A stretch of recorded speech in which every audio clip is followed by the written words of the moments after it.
The Beatles are back with their final song, Now and Then. Is it a good track, and is it worth the Beatles' legacy? Let's find out. Hey, everybody, it's Nick here with you, and welcome back to the Rod Squad channel. So it's here, the final Beatles single, Now and Then, which was made possible thanks to the power of artificial intelligence. Much like Free as a Bird and Real Love from the Beatles anthology in 1995, Now and Then is a long-lost John Lennon demo that the band tried working on back in the 90s, but didn't have the technology at the time to make it happen. So they've been using the power of artificial intelligence to extract John's vocal and make a really clean recording that Ringo and Paul could record over. So using John Lennon's vocal and piano, a George Harrison guitar part from the 1990 sessions for the Beatles anthology, plus new contributions from Paul and Ringo, we have this brand new yet final Beatles song, Now and Then. But the question is it any good? Was it really worth it to go back to the Beatles well one more time? And the answer, at least for me, is a resounding yes. First off, this was a very emotional experience for me, as I'm sure it was for many of you Beatles fans out there.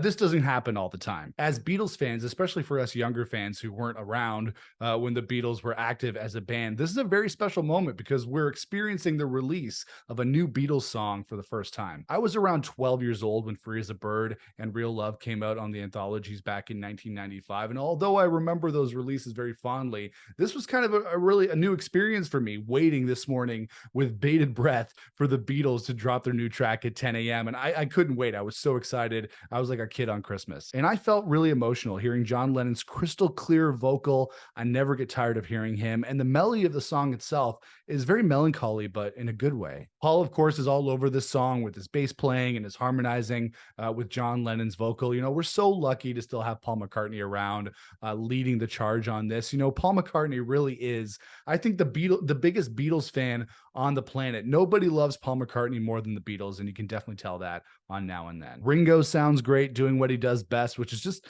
hold it down. No drummer holds it down better than Ringo. And just to hear him playing drums on a new Beatles track is really special. And although we lost George Harrison back in 2001, his presence is still felt on Now and Then. I believe he recorded, I think I read this, that he recorded some acoustic guitar for the track back in 95 that they put on this. I think I can hear it in the beginning of the recording. And then Paul does a slide solo on the song that is very much in the vein of George Harrison, and it sounds great. And there are some really nice production flourishes on here as well. There's a string section, which is very Beatley, very much in the vein of something like I Am the Walrus. And then there are some really cool harmonies on here as well. Obviously, you can't get John, George, and Paul into a room to sing harmonies together, but I believe Paul and Ringo sing some harmonies on this. And then they extracted some harmonies from classic Beatles songs like Because to help fill out the track, and they sound great, and I really like these production touches. It still has those signature Beatles harmonies, and it just makes you feel so good and so warm inside. I can't get enough of it. The song itself, Now and Then, is really great. I never really dug too deep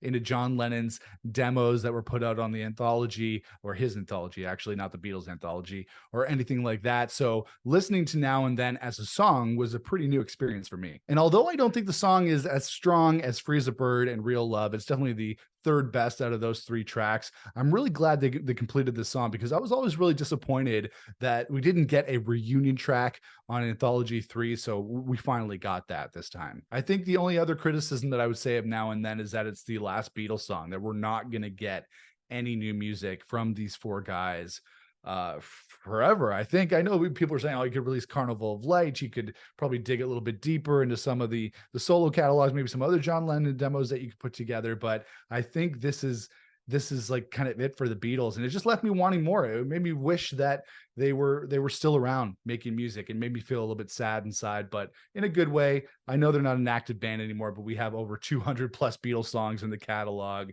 that we can enjoy for the rest of time. And it really made me miss John Lennon and George Harrison. I really wish those guys were still around, and I truly believe that the world would be a better place if we still had John Lennon and George Harrison with us. And at the end of the day, as Beatles fans, this is an experience that we didn't really think that we would get in 2023, getting a new track from the Beatles It's absolutely insane. I'm still thinking this is some sort of alternate reality. It was so insane to be listening to the song this morning, and thanks to them being able to put it together and AI and all these different things, it really resulted in a great song and a special moment for us Beatles fans. So I just want us all to just take this moment to really enjoy this song and savor the moment, because this is really special. It's not often that we get a new track from the Beatles, from the Fab Four. So to be listening now and then, like a new Beatles song this morning, was absolutely surreal.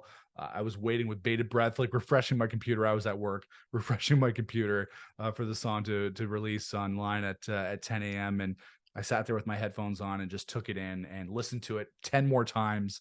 Such a great song, an incredible band.